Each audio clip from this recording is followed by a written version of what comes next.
श्राद्ध पक्ष की दशमी, एकादशी और द्वादशी, इन 3 तिथियों पर एक रोटी में थोड़ा सा मीठा रखकर सोमक पितृ का नाम लेकर यदि गाय को खिला दिया जाता है, तो अगर कोई पूर्वज प्रेत योनि में भी पड़ा हुआ होता है, भटक रहा होता है, जिसको पिंड नहीं मिला, जो अचानक मर गया होता है, अधोगति में चले गया होता है, उस जीव की मुक्ति दशमी श्राद्ध पक्ष की, एकादशी श्राद्ध पक्ष की और द्वादशी श्राद्ध पक्ष की, ये 3 दिन सोमक पितृ का नाम लेकर रोटी में, पूड़ी में मीठा रखकर अगर गाय को खिला दिया जाता है, ये 3 दिन तक, तो वो पितृ कभी भटकते नहीं है, उनको मुक्ति प्राप्त हो जाता है, मोक्ष में।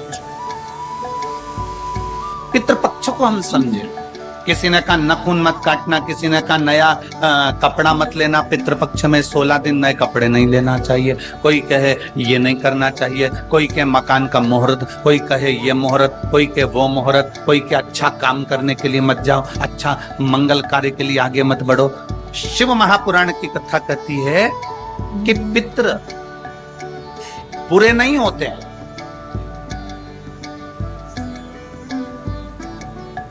पितृ बुरे नहीं होते।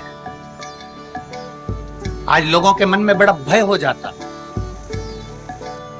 किसी ने कहा कि तुम अभी नया वस्त्र मत लो, पितृपक्ष चलो, नया काम मत चालू करो, पितृपक्ष चल रहा है। श्राद्ध का मतलब क्या?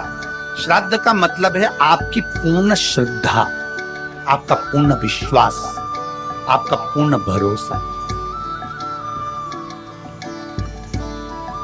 पूर्ण श्रद्धा, पूर्ण विश्वास, पूर्ण भरोसा।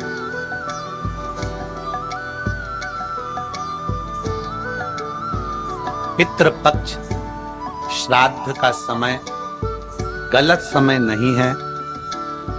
कोई काम आपको शुरू करना है तो पितृपक्ष में शुरू कर सकते, बस पितृपक्ष में एक काम चालू करो। पितृपक्ष में बन सके गौ माता को रोटी दो, पितृपक्ष में बन सके गौ माता को जल दो, पितृपक्ष में बन सके तो भूखे को भोजन कराओ, प्यासे को पानी पिलाओ। पितृपक्ष में बन सके, तुम्हें किसी ने कह दिया, कोई विद्वान ने तुम्हें बता दिया कि तुम्हारे पितृ दोष है, तुम्हारे घर में काल सर्प दोष है, तुम्हारे घर में ऐसा दोष है, तो एक काम चालू करो, 16 दिन श्राद्ध के एक चावल का दाना देवाधिदेव महादेव के शिवलिंग पर समर्पित करो, दूसरा चावल का दाना अशोक सुंदरी की जगह पर समर्पित करो, और 1 लोटा जल पहले अशोक सुंदरी वाली जगह पर थोड़ा सा चढ़ाओ, उसके बाद शंकर भगवान को उस जल को अर्पित करो, अपना गोत्र बोलकर, अपने पितरों का स्मरण कर कर आपका पितृ दोष अपने आप शांत हो जाएगा, दोष मिट जाएगा, आपका पितृ दोष शांत, आपका दोष समाप्त।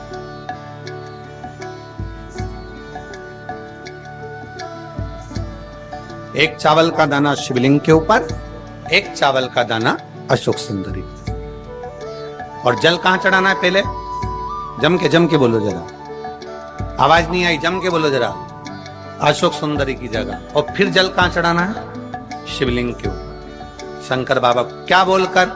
अपना गोत्र। जिसको गोत्र नहीं मालूम उसको एक चीज मालूम होना चाहिए, शंकर का नाम। श्री शिवाय नमस्तुभ्यं। ओम नमः शिवाय, नमः शिवाय।